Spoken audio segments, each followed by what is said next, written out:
Okay, so today we're going to talk about why so many coaching businesses fail to thrive. We have a real problem in our profession, and the problem is that we train brilliant coaches who put time, effort, energy, and money into learning how to be brilliant coaches. But then when they finish their coaching qualification or their credential, there's like a cliff edge that they fall off that goes, well, how do I translate my qualification into an income? And that gap is massively wide. Now, there is a statistic that I believe originated with the ICF that says that 82% of coaching businesses fail in their first 2 years. I first came across that statistic in 2017. I've seen it quoted all over the place since. Now, 82% is a massive number. You know, if we think about the cohort that we trained with and think about the faces in that room, virtual or in real life, more than 4 out of 5 of them won't go on to become coaches. Why? Why do we have such a huge failure rate? Well, that's exactly what I'm going to talk about for the next 10 minutes or so.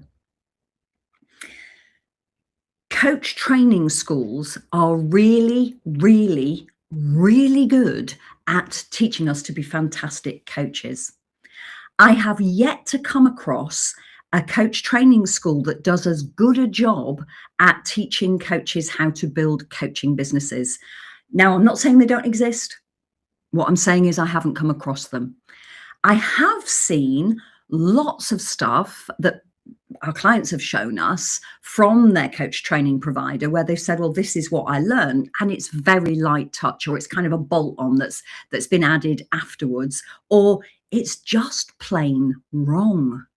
And that's a problem. Personally, I wish coach training companies would stay in their lane and continue to do the brilliant work that they do, teaching people how to become coaches, and then signpost them to reputable, accredited businesses, training organizations that teach coaches how to build businesses. Let's have a look at why it happens in the first place. Every single business, no matter whether they sell a product or a service, has to have a client acquisition process. It doesn't matter who they are, without a client acquisition process, therefore they don't have clients or customers, they're not a business. A business has to have clients. And for it to be a business and not a hobby, they need to be clients who pay. And for us as coaches, they need to be clients who pay a professional rate. Now, the reason that I'm saying that isn't because I don't think that people who can't pay a professional rate for coaching don't deserve coaching, because I believe everybody deserves to be coached. The reason that I'm saying it is you cannot build a financially viable business coaching people who can't afford to pay or who pay mates rates. You'll run out of oomph long before you ever generate enough income to be able to live on it. So, why is it happening? If we imagine that our business was a set of weighing scales, like old-fashioned weighing scales, on these two sides of the weighing scales represent the two different skill sets that every single business needs to have. So on this side, we have our delivery skills, and that's where all of our client-facing skills sit. So our coaching qualifications and accreditations and credentials, any practitioner certificates we've got, or facilitation certificates, or any of the other tools that we have learned that we can kind of whip out of our toolbox when we're sitting in front of the client and delivering our service. They are our delivery tools, and they sit on this side of our weighing scale. These are not client acquisition tools. On this side of our weighing scale, and the other 50% of the skills that we need are client acquisition skills. These are the skills that create the opportunities to do that delivery. And this is where coaches are sadly lacking in skill. Now, client acquisition skills are predominantly marketing and sales. And as a profession, we have a very odd view about marketing and selling. And that view weirdly seems to be embedded in the kind of secondhand car salesman or timeshare kind of hard push selling that happened in the 80s and 90s and bears no resemblance to marketing and selling as a professional skill in the 2020s. One of the reasons that we have this dim view of marketing is we believe it's not ethical or it's inauthentic, neither of which is true if you're doing it properly. And the other place that we get stuck is that we don't believe we can sell. Now, number one, selling isn't about persuading people to buy something that they don't need. That's not what selling is. Selling is providing a solution to a problem that our potential client already knows they have. Now, the other thing that's important to bear in mind is that if you do your marketing properly, it does the heavy lifting of the selling for you, so that by the time somebody ends up in your diary for a conversation with you, they know who you are, they know what you do, they know you do it for people like them, and they know what it costs. So there's no ambush with a price that's way higher than they anticipated. And the reason, because they have that knowledge, the reason that they are in your diary, the reason they wanted to book an appointment with you at all is because they recognize themselves and the problem they're grappling with in your marketing. And now they want to meet you and make sure that you really are the person that they've come to know through the content that you've shared, which of course you are, because you created the content and you created it from your own knowledge and experience. Now, if 82% of people of coaches are failing, that means that 18% are not. So what are they doing that the 82% are not doing?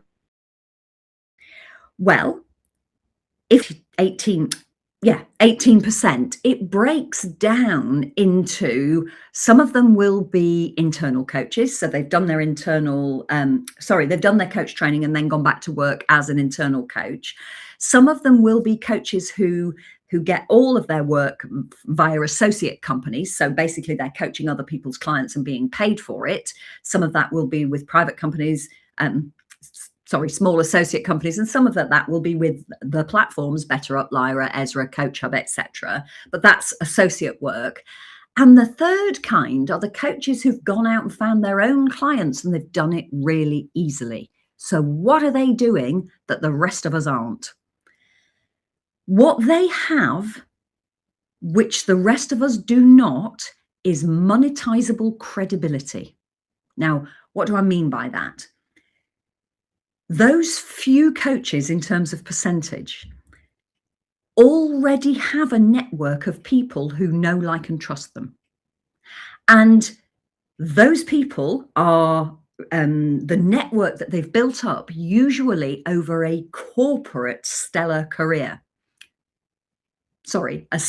corporate career.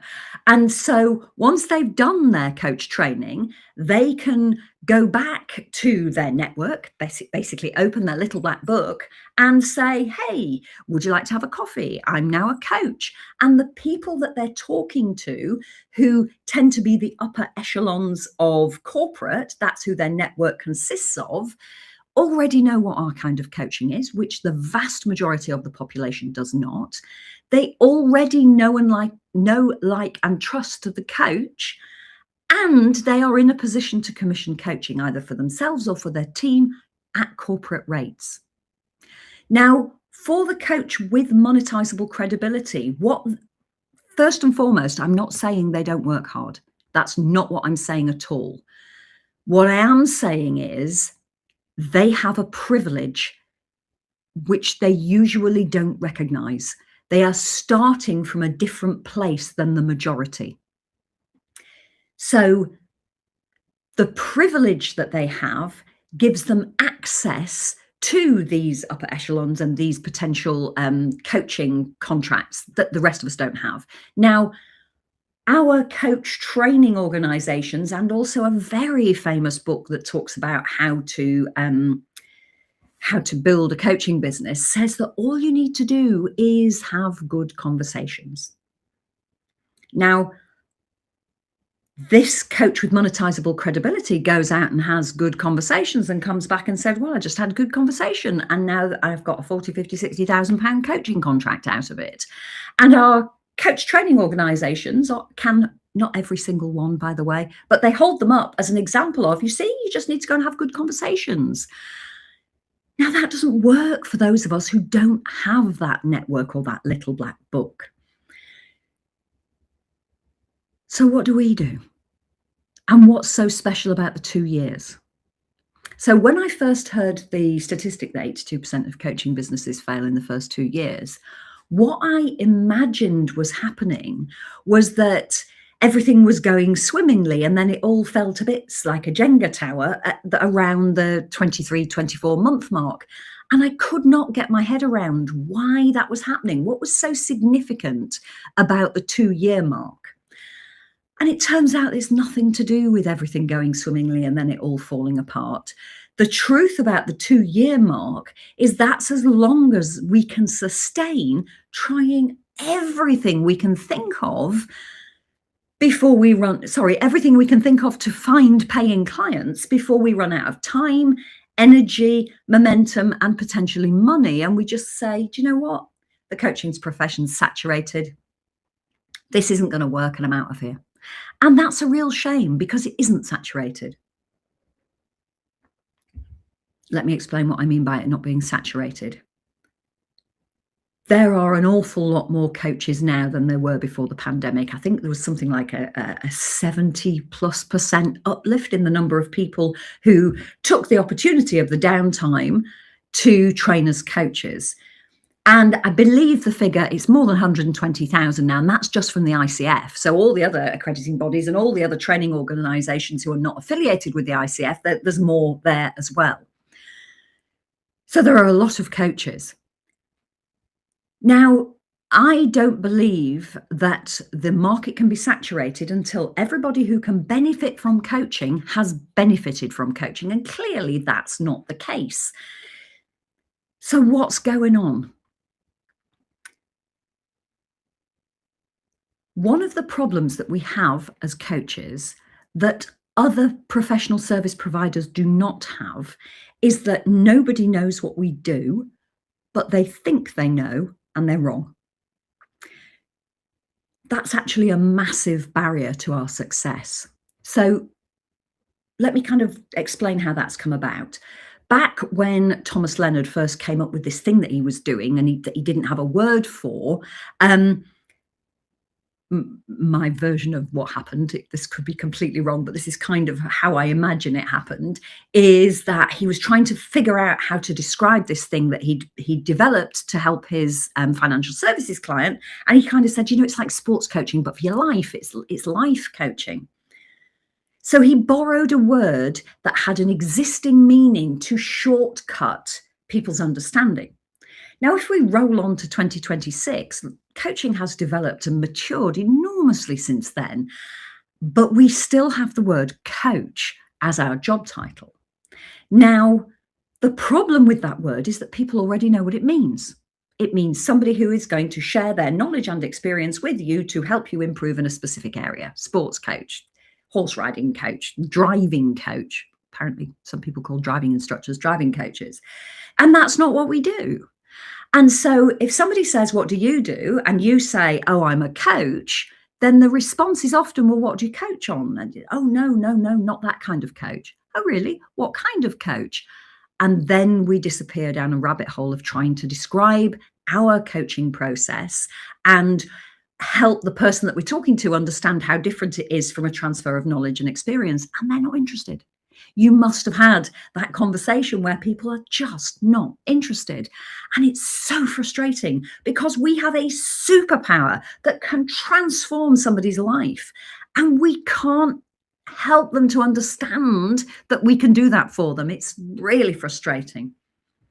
Now, if we go back to what I said about other providers of professional services, people know what they do. So doctor, architect, psychotherapist, counsellor, I could go on, physiotherapist, I can go on to lots and lots of different professional services providers, healthcare providers, etc. Everybody knows what they do. Now, what that means is they know when they need the help of one of those people. They have a problem, they know what the problem is, and they know where to go to find a solution. Now, with coaching, that's not true. Again, yes, there are upper echelons of corporate who do know, but the majority do not know. They have no idea that we can help them navigate transitions. They have no idea we can help them become unstuck. They have no idea that we can help them if they're feeling overwhelmed or anxious, or that they're navigating things that are really difficult, or that they're working in a toxic workplace and they don't know what to do, or that they've got health problems that require some sort of personal changes that they're struggling to implement. They don't know we can help with that, and so they are not looking for us. And when I say to coaches, who's your main competition, and they tell me other coaches, that's not true.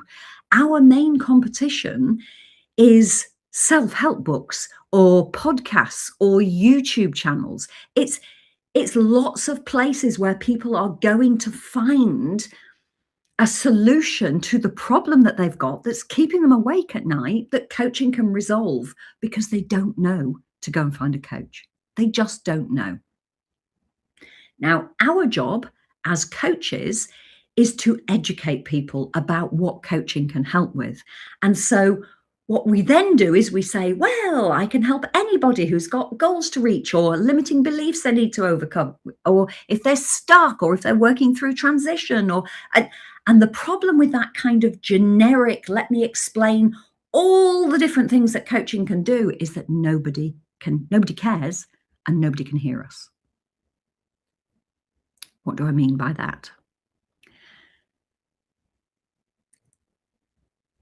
We are highly intelligent people. I've never met a thick coach.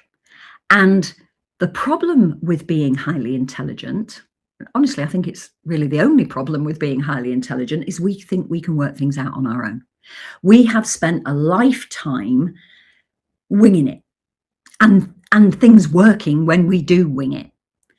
And we're now, we've read a Seth Godin book, maybe we've read the Donald Miller story brand book. So we've read coaching books and we're trying to implement what we've read, and it's just not working. And instead of us thinking, that's because I don't know what I'm doing, we think we do know what we're doing because we've read a book. And so we cast our nets wide and we talk to as many people as possible, and we go to every networking event we can. And we do that for 2 years until we go, this doesn't work. And we go back to what we were doing before. We decide the coaching profession is saturated and we walk away. Marketing and sales are professional skills. Client acquisition is a professional skill.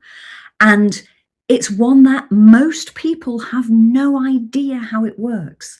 We think we should be casting our nets wide, when in actual fact, if it isn't tightly focused, it isn't marketing at all. It's just talking or posting, if we're talking about posting on social media. For it to be marketing, it needs to be very, very tightly focused on a particular target audience with a particular problem. Now, I know that coaches really resist the idea of niching, which is choosing a target audience with a particular problem. And we resist that because, look, there are 8 billion people in the world and they can all benefit from working with us. And so we feel reluctant to focus, because think of all of the opportunities we'll be missing out on if we do that. Hard truth time. The opportunities that you think you're going to be missing out on are theoretical. Because if they truly existed, they would be there already, wouldn't they?